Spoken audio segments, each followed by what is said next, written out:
안녕하세요. 속풀이 짬뽕 알뜰 세트입니다. 주작은 이제 삶의 일부가 된 것처럼 많은 곳에서 지금도 벌어지고 있습니다. 특히나 인터넷상 그리고 익명이 어느 정도 보장된 곳에서는 여러 가지 이유로 참 많은 주작을 하는데요. 이번엔 여러모로 크게 화제가 되었던 레전드 주작글들을 모아봤습니다. 그럼 한번 볼까요? 첫 번째는 선진국의 치매 연구 근황 글입니다.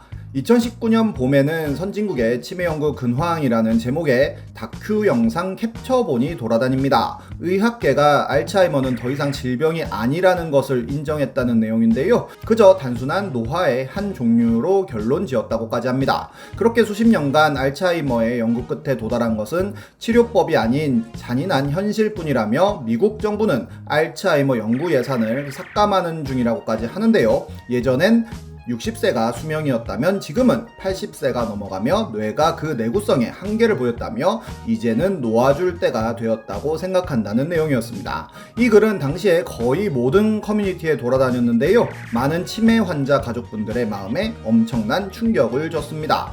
그러자 해당 내용을 찾아보는 사람들이 많이 생겨나는데요. 오히려 치매 신약을 개발하기 위해 엄청난 투자를 하고 치매 예산은 삭감되기는커녕 몇 년간 꾸준히 증가하고 있으며 그런 내용의 다큐는 아무리 찾아봐도 나오질 않습니다. 그렇게 많은 네티즌 수사대가 해당 자료의 주작 증거들을 찾아냈고 그러다가 원본 다큐를 누군가가 찾아내는데요. 해당 다큐는 BBC에서 만든 정형외과 다큐로 실제 인터뷰를 하신 의사 역시도 정형외과 의사로 밝혀집니다. 해당 게시물은 결국 공중파까지 타게 되는데요. MBC에서 해당 글의 작성자가 누군지 추적하였더니 펜코에서 가짜 게시물을 통해 혐오를 조장하는 프로 주작러인 것으로 밝혀냅니다. 정말 주작을 해도 정성이 가득한 주작을 한 건데요. 결국 해당 주작러에게 누군가가 개망신류 되었다며 글을 올리니 오히려 인생에서 무언가를 이룬 기분이라는 댓글을 달기도 했습니다. 그러면서 오히려 본인의 주작을 설명하기 시작하는데요.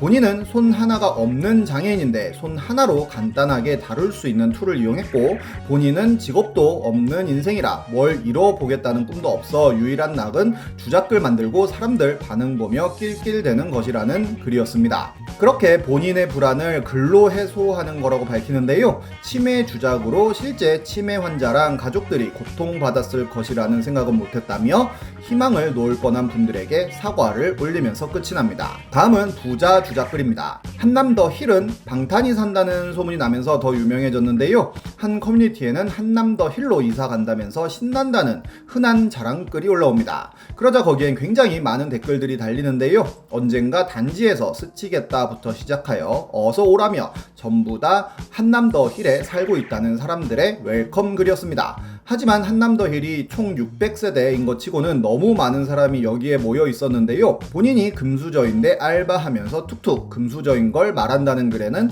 그래서 본인도 일부러 집 관련 이야기 안 한다는 댓글이 달리기도 하고 친구랑 노래방 갔다고 아빠가 경호원 붙였다는 글, 하루에 쇼핑하느라 1억 썼다는 글 등 엄청난 부자들이 나왔고 심지어 본인은 올리비아 하스에 닮았다는 이야기 들었다는 글에는 민효린, 엠마 왓슨, 설리, 설현, 김유정 등 많은 연예인들의 이름들이 올라오기도 했습니다. 거기에 남친 직업이 무엇인지 물어보는 글에는 배우라고 당당하게 이야기하면서 작품 들어가기 전이라 자주 만난다며 시험기간이라 거절 중이라는 글을 올리기도 하고 검사, 한의대생, 가수, 아이돌 등 많은 직업들이 나오기도 했습니다. 심지어 7년 전쯤에 본인 집안이 나사 관계자라는 분까지 등장하는데요. 어떻게 나사를 들어가냐고 물어보니 캐스팅과 납치를 한다고 하기도 하고 외계인들은 우리를 굉장히 호의적으로 생각하고 있으며 과거나 미래로도 갈 수 있다고 합니다. 나사 직원도 아니고 나사 관계자 치고 굉장히 엄청난 지식을 가지고 있는 것 같은데요. 진짜 역사적으로 대단한 일이 일어날 거냐는 질문에 중국에서 바이러스가 나온다는 말을 하여 다시 회자가 되기도 했습니다. 이건 좀 무섭네요. 그래도 이런 주작은 귀엽게 봐줄만 하지만 정말 엄청난 정성의 주작도 있었는데요. 본인의 남친을 자랑한다면서 부러워해달라는 당당한 글에는 남친과의 문자가 첨부되어 있었는데 남친이 커플 요금제를 하자고 하면서 병원에서 근무하고 있다는 내용을 살짝 흘립니다. 그리고 지속적으로 남친과 주고받았다는 문자라면서 이상한 달달 문자들을 공개하는데요. 이후로도 부모님이 뉴질랜드 휴가 갔는데 모닝콜 하고 싶다는 글, 남친이랑 여행 계획 세우는데 남친이 비즈니스 클래스에 하와이 호텔비 등 전부 자기가 계산하고 싶어해서 싸웠다는 글에는 남친이 차라리 여자에겐 밥값을 내라는 문자까지 인증을 하였고, 보증금 2천에 월세 110짜리 오피스텔에 자취 시작했다는 글, 저번주에 가족끼리 괌 다녀오고 다음주에는 남친이랑 하와이에 간다는 글, 새롭게 차를 뽑았다며 번호판도 안 달았지만 자랑한다는 벤츠, 남친이랑 하와이에 왔다면서 이그젝티브 스위트로 방업글까지 했다는 글, 하와이에서 득템했다면서 에르메스 켈리를 선물 받았다는 글까지 올라옵니다. 게다가 2천에 110짜리 오피스텔 집들이에 친구들이 로봇 청소기와 와인 냉장고와 안마의자까지 선물해줬다고 하는데요. 이후로도 어마어마한 부자 자랑을 하면서 뉴욕에 왔다면서 예전 살던 맨하탄 집까지 자랑을 했는데, 예전 하와이에서 받았다는 에르메스 박스는 한 블로거가 올렸던 사진이었고, 맨하탄의 아파트는 인터넷에서 올라오는 흔한 부동산 사진이었던 것으로 밝혀집니다. 사실 커플 요금제와 웨이도 성형에서 이미 주작인 걸 눈치챈 분들도 많을 텐데요. 그렇게 그녀는 많은 사람들에게 박탈감을 주고 사라졌다고 하네요. 그래도 지금까지의 허언들은 남들에게 직접적 피해를 주진 않았는데요. 정말 큰 피해를 준 사건이 있었으니 바로 웹툰 작가 불륜 허위 폭로 사건입니다. 2013년 네이버 도전 웹툰에 올라온 오늘 닷넷이라는 작품의 평점이 어느 날부터 급격하게 떨어지는 일이 발생합니다. 바로 미즈넷이라는 카페에 그 여자 자신에게 소중한 걸 지켜달랍니다 라는 글이 올라온 이유였는데요.